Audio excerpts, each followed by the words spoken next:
Hello and welcome to When I Stop Fighting, the podcast, hosted by Daryl Dittmer, where we talk about the fight or fights that so many of us engage in this lifetime, as well as ways to potentially relieve ourselves of those fights. Let's get started. Welcome to When I Stop Fighting, the podcast. My name is Daryl Dittmer. Today I'm joined by my good friend, longtime friend, Norm Potter. Norm is a published author, a coach, educator, creator of Structured Creativity Consulting, creator of Volleyballed. I have to do this to put the D on the end. Training camps, probably hard to tell why. He's an entrepreneur and generally a really great human being. Thank you for joining us, Norm. So great to have you on today. Thanks, Daryl. And I have to say that I'm really not bald. I'm shaved. It's a choice.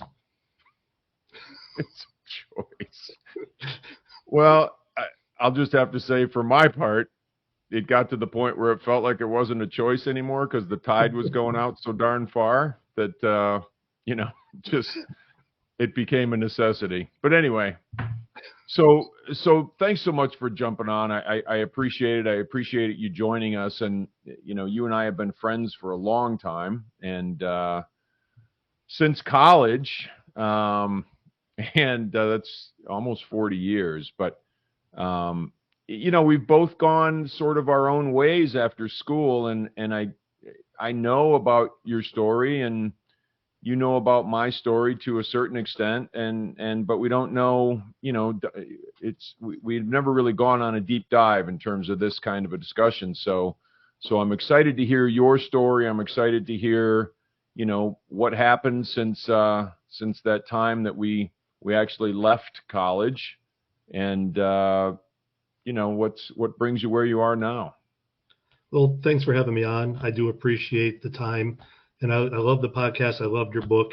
I learned more about you in that book because it's not like you sit around and talk about your life when you're sitting in a college dorm room playing cards.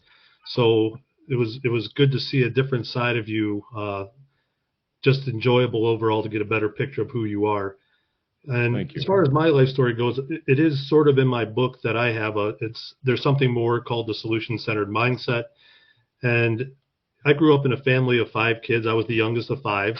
And my parents were blue-collar parents that always talked about going to college, sending us kids to college, but they themselves never had the opportunity to do that or complete that.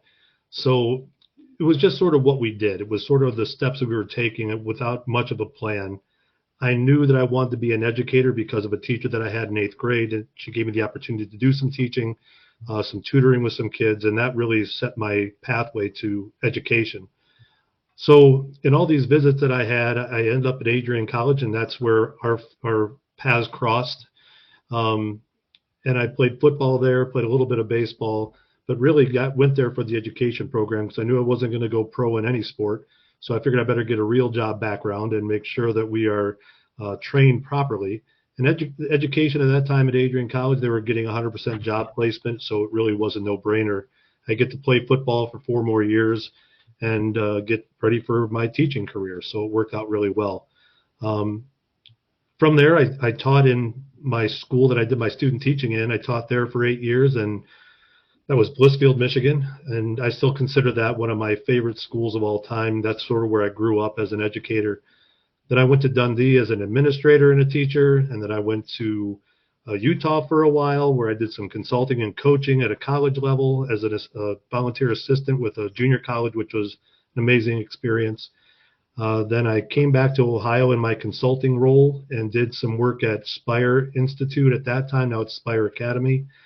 And went back into education soon after that in 3 different school districts and realized I've been postponing my dreams for long enough, and I decided to start my own consulting company. And that's what I'm doing now. I'm working with about 20 different schools across Ohio and Michigan and working on professional development for teachers, administrators, curriculum development for whole districts, and ESCs, which are the educational groups for the counties. So I'm pretty diverse in what I'm doing right now, but loving it. And it only took me 15 years after my 30 years to figure out what I was going to do. So I'm still trying to figure out actually what I'm going to be when I grow up, but I'm getting closer. That's good. That's good. I feel like I'm inching my way toward that as well. And by the time the party's over, we ought to have a pretty good idea of what actually we decide to do with our lives. But Exactly. That's uh, exactly how I feel. no, that's great though. I've we've kept up intermittently, and we've seen each other and that sort of thing over the years. And I think it's so cool to, and I always thought it was cool to see the things that you're doing, and you're diversifying and some, doing different things. It's around education, but it's different things. And I just think that's been such an interesting thing to watch. I did read your book, and I thought it was really great because I relate to the human part of it and to the growth part of it, and changing and moving forward and all those things which were concepts discussed in your book, which I thought was really really good. So tell us about that part. What made you decide to be an author? Well, honestly, I've been wanting to do this consulting thing that I've been doing now for 3 years for the last 15 to 16 years that I've been thinking about. And finally, my wife, who you know very well, Michelle, she said, "You've been talking about this long enough. Just do it already." So, sort of that push, just get it going. And I was all set to do it in 2020. And then the pandemic hit. And I was like, this is not the time to start a new business without any clients. So I decided that it's going to be put off for another year, which was actually great because I learned more in that year about, the virtual aspect of what we could do when we can't meet face to face, which was never in my repertoire before that. I mean, it was just something that I thought about, but wasn't there. So to become an author, really the driving force was to promote the ideas that I have and understanding that I have value in the education world and some of the ideas that I have for teachers and for schools. And the best way for me to do that at the time, I thought, was to write a book. And the nice part was that because of my professional development in the different roles I had in schools, I had most of it already written. I just had to combine it into an idea, into one sitting, and also to make it more practical. I know how to work it, but for somebody to read it and make it work is a whole different thing. So I needed good examples, and that extra year of education in the public schools really helped me figure those things out. So it's almost like my business card. I can hand that out, and people will sort of know where I'm coming from. And if they choose to like it and they want to get back to me, they do. And I'm happy to say my business is growing, so I'm not totally crazy about my thoughts. It's validation that I do have some good ideas here and there. But I do love working with people, and this is just another way to get to my why, which I mentioned in the book. That's the Simon Sinek thing: find your why. And my why is to, with kindness, to help people find their solutions. I really believe that's my purpose. And whether it be through books or through my PD or just through podcasts or whatever it may be, I can obtain my why by doing those different things. That's great. I mean, that's just such a great story, and what moves you toward that why, and what keeps you on the path headed toward your why, which I think is just really cool. And I'm so happy that so many people, I think, don't find what they would call their, quote unquote purpose or their why. And it's unfortunate. And quite honestly, much of my life, I would say I did not know what that was. I did not know what my purpose was or my why was. And, when I was in business and that sort of thing, it was, I want to grow up with a lot more than I grew up with, from the perspective of, the similar blue collar upbringing. And that was, that was my why, I suppose, at that time, but that wasn't my purpose. That wasn't, that wasn't giving back. That wasn't helping people. That wasn't, putting people, at least for my part, how can I help someone dig out of a hole or stop fighting themselves, or, improve their life. And that sounds like our purposes are similar, although maybe just coming at it from a little different perspective, which is great. It is, and So I think go I ahead. think that yeah, I think that when you start looking at your why, if I'm reading a different book right now, it's Soundtracks by John Acuff, and he talks about those soundtracks that play in your head. And the main thing you have to ask yourself all the time: is it kind? Is it beneficial?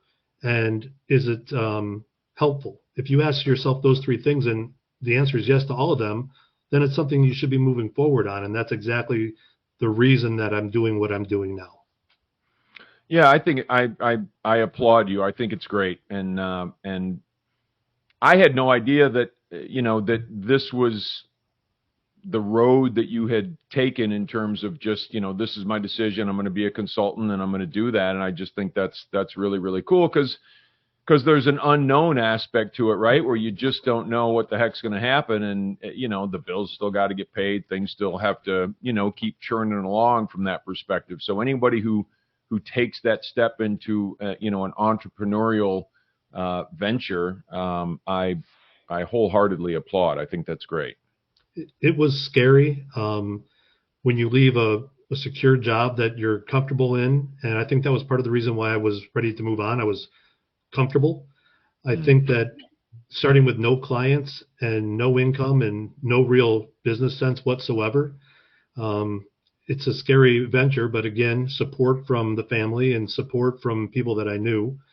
And realistically, the networking that I've done over the years is huge. It's not always what it's who you know and how they are able to help, and you can help them. So, I went from no clients to 20 clients in my first year, and I've been rotating in and out of different people. And, just because of how education is, a lot of my contacts have left and went to a different place. So then I have to readjust and, find other business. So I enjoy it. I enjoy, getting the message out there, but I also just enjoy being with people and educating in different roles. It's a fun thing to do. Yeah, that's great. It's similar where I'm at, in terms of the podcast and some of the social media stuff and being a guest on podcasts, that sort of thing. It's incredibly fun, and this discussion notwithstanding, because you and I have been friends for so long, and it's wonderful always to reconnect and sort of dig down a little bit on the stories, but in terms of just people that I don't know and people that I'm learning about and people that I'm striking up friendships with because of that purpose and that why and fulfilling some of those things is really really cool, because to me it just feels a lot more pure than, and I don't mean it from a judgmental perspective, but just a lot more pure than hey, let me see if I can work on your large work comp program and sell you this deal, and et cetera, which is very, just to me, impersonal, and it's only about money, Right. and so I think that's phenomenal. Now here's the big thing that I think is interesting, and one of the reasons I wanted to have this discussion today, because a lot of the people that I speak with are recovering from some sort of an addiction. As you know, I'm sober and have been so for a long time. Was barely so when we first met. You probably saw in my book I was hanging on by a thread sometimes, but and who knew, right? Who Right. knew? But there's, and you're a not a recovering person from the perspective of addictions or anything like that, and what we would call in the recovery circles, you're just a normal person, and we're not familiar with the right, of course, yeah, big quotes. But we're not familiar with those people in recovery. It's kind of an interesting thing, and so I guess lining with the name of the podcast and my book, and when I stopped fighting, and what have been your fights or your challenges, or some of the obstacles, and I think it'd be really interesting to explore that. Well, that's when you first asked me to be on the podcast. I'm like, does he think I was addicted in college? Did I act like I was addicted in college? But everybody has a battle going on, and nobody really knows what that battle is. So that's part of the reason that with kindness is part of my why, because you don't know what people are going through. But if you treat people with kindness, you figure it out that, you're helpful that way.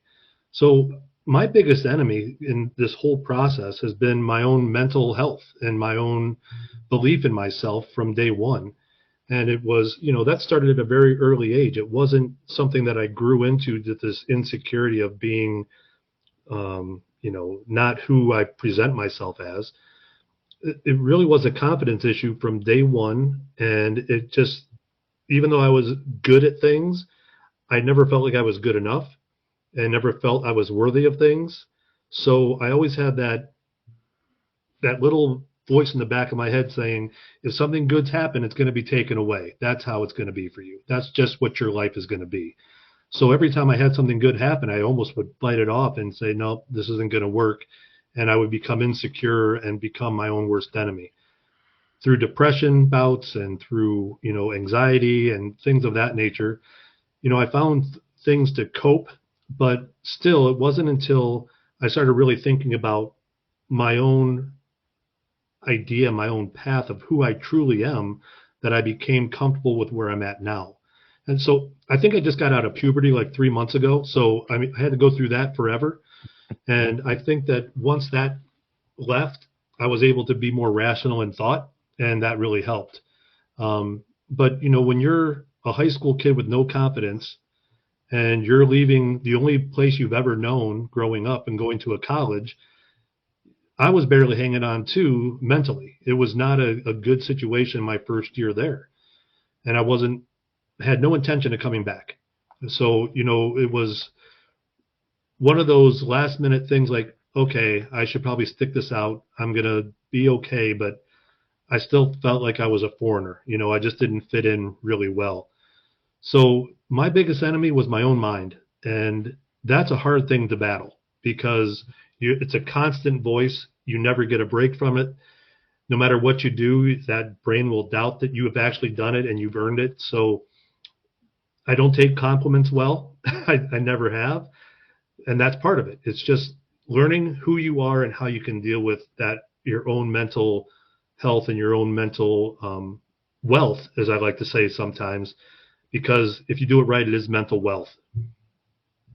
100% agree. Yeah, and thank you for sharing that. That's not sometimes that stuff isn't easy to talk about, and me being in recovery and being sober and all that sort of thing, exactly the same. I swear you were reading it out of my my book, in terms of just that insecurity and that lack of confidence and never good enough and always having to try 7 times as hard to try to be almost as good is how it felt. And that's a tough place to be. And so I went down the road of drinking and drugs to try to quell that or try to help that and get that to subside at least a little. And it didn't work. So, I'm left with this, shell of a human being after, doing those things. And so then the question is, well, where do I go from here? What do I do with this stuff? And I was very fortunate, and I try to tell, recovering people this all the time, that we are fortunate that we have a place that shows us a different way of life and shows us a path. I mean, I grew up on the 12 steps, and it is a pathway to living a life that's really freaking cool. And a lot of people don't have that, and you did not have access to that. So what was your greatest sort of ally? What were the things that helped along the way? How did that work for you? Well, growing up with in the role that I did, I was a kicker, so I was a little abnormal as a football player. Just I get that image, and I lived up that image as a little goofy, a little off, just from the normal person. But my coping mechanism for a lot of my whole career was going down to the football field and kicking by myself and just working out thoughts and angers and everything else. And I worked pretty hard at being an average kicker in college. It was really part of, I have to succeed at doing something. And that's where I felt I could. So that's why I worked so hard at doing that. But it was also my own personal therapy of my alone time and my thinking time and making sure that I was right where I needed to be. And then when that was gone after college, I'm not going to spend 45 minutes at a football field kicking a football for no reason. Um, I had to come up with something different. And that's where I really started to struggle. I just didn't know what that was. And it comes back to I love to read. In high school, I never finished a book. Sorry, English teachers. I never finished a book in high school. But now I read all the time. I read your book in probably 2 or 3 sittings, if that. It's just something that releases me. And obviously having a good support system of Michelle and my family around me is a huge piece of that. Knowing who your friends really are. Just when we met a few times since graduation, felt like we were back in the dorm just talking. It was like we didn't miss a beat. But there aren't many people that I can do that with, or anybody can do that with. So you find out who your true friends are, and that's where you sort of go. You rely on them to tell you that everything's okay. Even if your brain is telling you something opposite, you have to believe your friends. Otherwise, they're not your friends. Why would they hang around somebody that's as bad as I am if that was true? That's really what it came down to. And without 12 steps or without a formal, therapy session that I was going to at the time, I sort of had to just piecemeal it together. And therapy does come in the picture later in my life, and it's something I tried and worked through, and it's not easy, but it's something that's just, I think it's a positive thing. You need guidance, and you don't always have it, and that's one way to get it.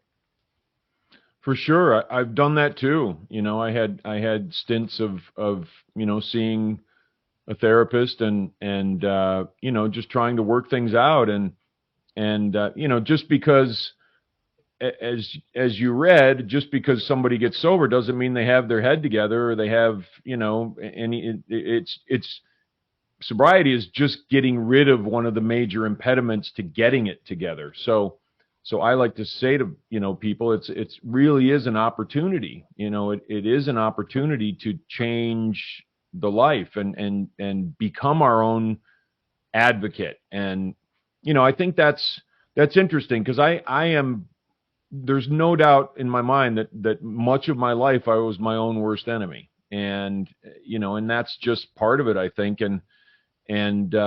But that also gives me the opportunity to, at some point, be my own best friend. And I feel like, just from the perspective of, hey, I can do this, or I can change this, or I can, have this be different, or whatever it is. But I feel like I've been fortunate to be able to, to have been given that opportunity to be my own best friend. And for many, many years, I think, outside of Christina, my wife, who is absolutely my best friend, I'm able to give some things to myself.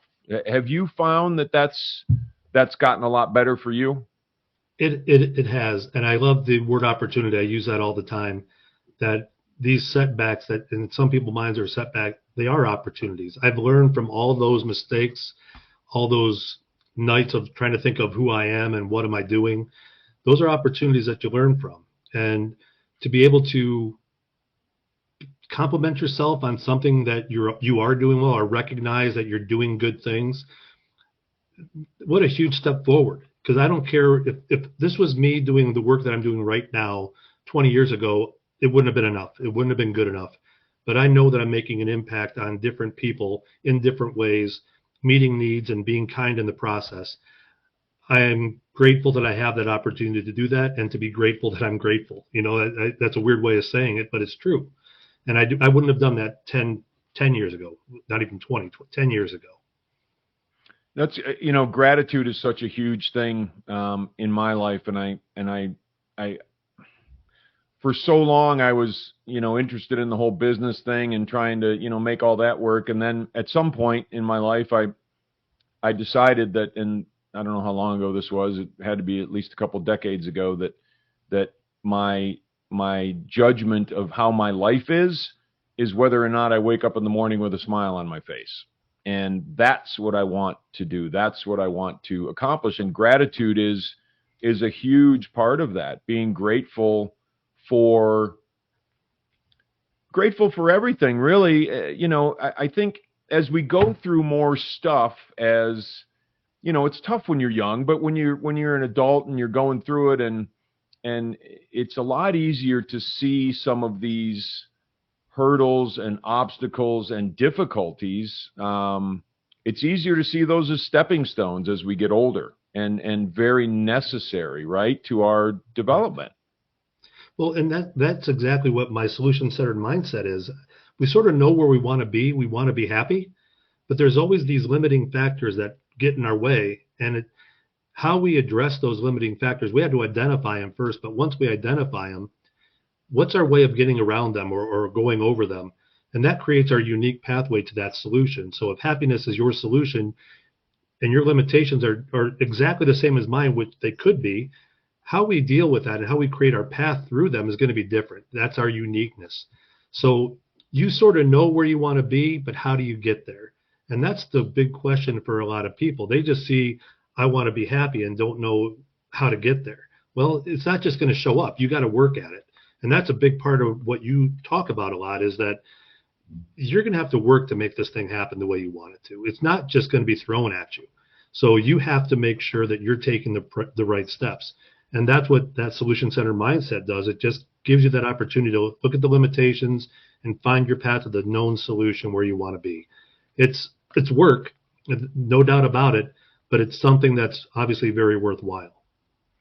Without a doubt, it's indispensable. I mean, how do we have a life that is something that we want to wake up and do every day, unless we provide solutions for ourselves, right? And like you said, nobody's going to do it for us. So the only person I'm left with is me. And one of the things I talked about in my book was, there's only three things that we can't control in this world, and those are the nouns: people, places, and things, right? So everything outside of me really has nothing to do with me being happy. It really doesn't have anything to do with me being happy. It might provide me some momentary, like, ooh, that's great, I got a new car, or oh, they were nice to me, or whatever. But that's very fleeting. So sometimes I try to I don't think of it in terms of happiness as much. I think of it in terms of fulfillment and contentment, things that are buried a little bit deeper and a little more stable, I suppose, in terms of how we can go about our lives on a daily basis. That's so spot on. And if you look at some of the ancient teachings, and this is going off on a tangent a little bit, but life is a struggle, and it's just a matter of how you choose to handle that. That's all it is. And struggles are deep. They're not just those fleeting things that happen.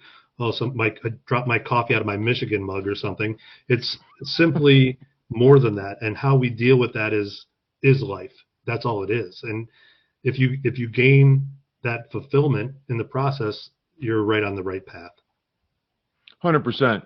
100%. I mean, that's what it's all about. And for me, it is again, and I don't want to pound this into the dirt, but waking up with a smile on my face entails,